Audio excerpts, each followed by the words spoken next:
Origin Jason Reaction. This is Miscellaneous Miss King Midas by the channel Oli Sakashi Proxim. Now, first things first. If you don't like anything that I do in this reaction, any kind of a thing that you didn't like, comment down and give me the feedback, because lots of time people don't like certain things about the reaction. Am I pausing too much? Am I pausing too frequently? Should I pause after playing a significant part of the clip and then should I pause? People don't usually comment down, right? And eventually they stop watching it because channels like Oli Sakashi Proxim's reactions, the reaction views are going down slowly. I'll check the comments and there is no feedback. So if you don't like anything about my reaction, be sure to comment down, because I really like this channel and I don't want to stop reacting to this mythological videos and things. So yeah, so let's watch this one. Midas, shockingly one of the least problematic ancient Greek kings and certainly one of the funniest to read about. Bizarrely good at surviving direct confrontation with temperamental gods. Yeah, Midas is touch, right? This is one of the most fucked up thing and a thing to really think about. Yeah, that's wordy. So basically he touches everything that turns to gold, yet his clothes do not. Where it's standing, the earth is not turning to gold, nor does the water and whatever.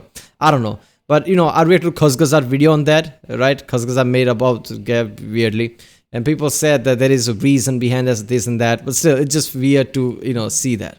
So yeah, let's watch this one. Remember, if you like my reaction, don't forget to like, subscribe, check out the reaction, there's a link in the description. Check out the cast plays like Oli Sakashi Proxim reaction. I've reacted to quite a few videos from this channel already. So if you haven't seen them, check out the playlist. It's easier that way. Check out the playlist too, like Warhammer 40k, John Tron, Internet Historian, History. And yeah, let's watch it. I love cautionary tales. And as everyone knows, the best cautionary tales are the ones with lessons that are completely inapplicable to real life. Ill-advised magical wishes, powerful sorceresses with extremely specific instructions, highly judgmental magical beings doling out punishments to the unworthy. I may be shaky at best on filing taxes and annual car maintenance, but you better believe I know what I'm not gonna wish for in the event of a surprise genie or divine boon. Now, when it comes to ill-advised wish stories, King Midas of Phrygia is probably the most well-known mythological case, and is mostly known in the mythos for being broadly very dumb. If Midas is in a myth, you better believe he's not gonna have a good time, and you better believe it will be 100% his own fault. King Midas is most well known for two particularly embarrassing vignettes in his career recounted in Ovid's Metamorphoses, so let's talk about him today. Now, our story begins when our sweet bacchanal boy Dionysus notices his crew of revelers and followers is apparently short one member. The elderly satyr Silenus, a drunken prophet and also Dionysus' foster father, is nowhere to be found. This is because he got super drunk and passed out in a region that happened to belong to King Midas and was captured and brought to his court. Now, fortunately for Silenus, King Midas is up to date on his Orphic Dionysian lore and recognizes him as a follower of Dionysus and honors his presence at the court with a full 10 days of feasting and revelry. When Dionysus rolls into town to pick him up, he's so happy with Midas' treatment of Silenus that he offers Midas a boon, any boon. Midas has prepared his whole life for this moment and asks Dionysus to make everything he touches turn to pure gold. Now, Dionysus may be the god of wine and drunken madness, but he knows a bad idea when he hears one. But he did promise Midas any boon, so he reluctantly agrees, and Midas is absolutely delighted by his newfound golden touch. Until dinner time, when he learns that food and drink count as part of everything and turn to gold as soon as he tries to eat. Gold is regrettably not very nutritious, and this boon situation threatens to become a very bad time very quickly. Now, fun fact, there's a popular version of this story that I actually referenced in an earlier video, where Midas accidentally turns his daughter to gold. But as far as I can tell, that version was invented in 1851 by American author Nathaniel Hawthorne and isn't referenced any earlier than that, which is a shame because it's a pretty gnarly twist. In Ovid's version, at least, Midas doesn't need any more motivation than hunger to realize that this particular Midas has been like, daughter, I don't care about any of that daughter business. I can't eat, man. I'm hungry. I haven't eaten in days. And that's the face he makes. wish was ill-advised and begged Dionysus to help him. Dionysus directs him to the river Pactolus and tells him to jump in, which washes Midas clean of the gift turned curse, and as a fun bonus, loads the river full of rich gold deposits, which was actually true. The Pactolus was loaded with electrum, a natural alloy of gold and silver that the Lydian Iron Age culture used to make the first coins in history. Thanks, Midas. Now, Midas, free of his... What? Okay, so only thing I can think of about that is that before this myth even came about in Greek time, right? People basically found those elements in that, in the waters, basically like that. And then they created the myth. Otherwise, how does that work? How does they create this kind of myth and later on you find stuff like that there? I mean, it must be that, like, people found it and basically came up with the myth to justify what they just found, right? And the consequences of his actions, has had enough of gold and riches for a while and decides to relax and unwind by living alone in the woods, which coincidentally is where the wilderness god Pan likes to hang out with his Pan posse. Pan is in fact playing on his Pan pipes, having a grand old time when he gets super into the moment and boasts that his music is so good it's even better than Apollo's. Now, Apollo is never one to pass up an opportunity for some petty conflicts. Oh, you're challenging me? Bring it on, drama queen. So he zorps down to the mountain to challenge this bold claim, and he and Pan declare an official competition, with Tmolus, god of the mountain, serving as an impartial judge. Pan cuts loose on the panpipes and plays a beautiful rustic melody, which is very nice and charming, but Apollo's classically trained and also the literal god of music, and his lyre playing is straight up breathtaking, so Tmolus declares Apollo the better musician. Where's my death metal? Everyone is pretty happy with this outcome, except for Midas, who's been listening in, fails to read the room, and decides to play Satyr's advocate by declaring that he thinks Pan is actually the better player. Apollo's like, if this chump really believes that, he must be right. Wait a minute, even Pan agrees? Even Pan is with him? So only this is the guy who's rooting for Pan, even Pan doesn't care, is that it? Yeah, Pan, I think one of the, the Red's mythological videos, right? Those big videos, 30-minute plus videos that she made in past 2-3 years, right? Those are really good.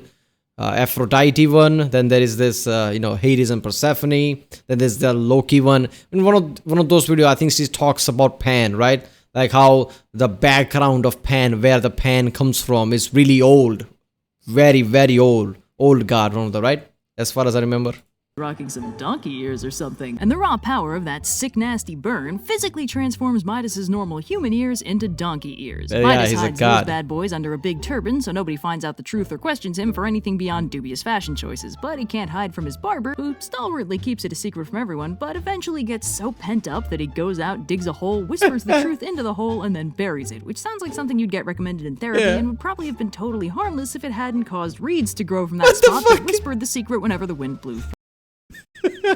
What the fuck? What is this? Oh man, Greek's new comedy. That's for fucking sure. Look at this. This is the funniest shit ever. So Midas has those kind of ears, right? Donkey ears. Barber is the only one who can see that because he put on turban permanently. He's like, I'm never taking this shit off, even when I take a shower. Only when I have to cut my hair. So Barber knows that, and Barber is sworn to not say anything about that. But Barber is also going crazy, so he literally digs a hole and screams in it, Midas has an ass ear! And that's it, like, ha. Apparently, that is such a funny shit that Earth decided that I'm gonna grow, fucking weeds out of them, vegetation out of that, that's going to scream that, Midas has an ass ear, and Midas sees that. Midas, oh, what the fuck? Vegetation is actually screaming when the, wind is flowing. Midas is an ass here. This is so good. Through them. Truly hilarious. We need more plants like this. Oh, that's so good. Even the earth is like, even the earth is like, this is so funny shit. I'm going to make plants out of this, which are going to scream this truth to everyone because this cannot stay hidden. By Greek king standards, Midas was shockingly benevolent, just broadly very bad at considering the consequences of his action. Yeah, that's kind of, yeah. Getting punished for sassing the gods is pretty much par for the mythological core, yeah. But that golden touch idea was a Midas original. Yeah, even Dionysus is like, oh, I think I'm gonna need that water, that magic water, because I know this shit is gonna backfire.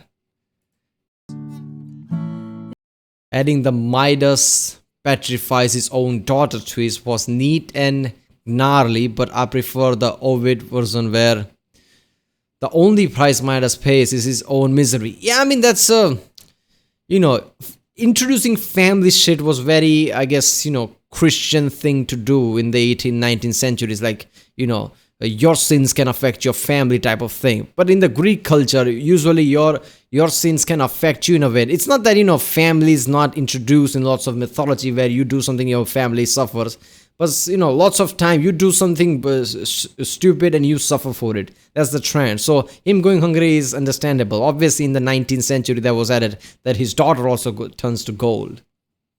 So basically, to add that kind of a teaching moment, like, greed basically kills you and your family, not just you. Okay, it's more of a direct consequence of his own failure to consider the consequences, yeah. The daughter one makes for better paintings, but it's a little random. You know, it's like if the monkey's paw gave you what you wished for and also dropped a piano on your mom.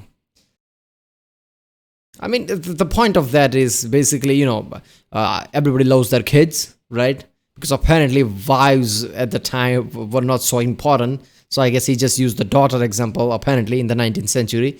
So obviously everybody loves their kids. So it's like, you be greedy, your kids are going to suffer. That's the apparently teaching moment there. The dark. There you go. Yeah. King Midas. I thought she covered Midas, but maybe I just saw the, Kazgazar video and I'm confusing. First of all, Kazgazar, a science channel talking about that is just funny as shit, but yeah. Alright people, that was Miscellaneous Myths, King Midas. If you like my reaction, don't forget to like and subscribe so I know if I should react to more from this channel or what. Comment down if you want me to react to any specific video from this channel. I think I still have left some Halloween videos that I haven't done. Right? I think there's Poetic Era too. And some of the Halloween videos. Especially that one, Cthulhu one, right? What is that called? I forgot. I still have to do that. There is still some, that Legends Summarized videos are left about, Vast thing. I forgot the name. And yeah, and there's also one of the videos that has Warhammer 40k in it that people are telling me even I have to react to that. But yeah, my old sarcastic production reaction videos are not getting that much view anymore. So I don't know what's the reason. Is it a YouTube algorithm or people not choosing to watch it? I don't know. But I hope people watches this so I have more incentive to react more videos from this channel. So yeah. Alright, I'll see you next time.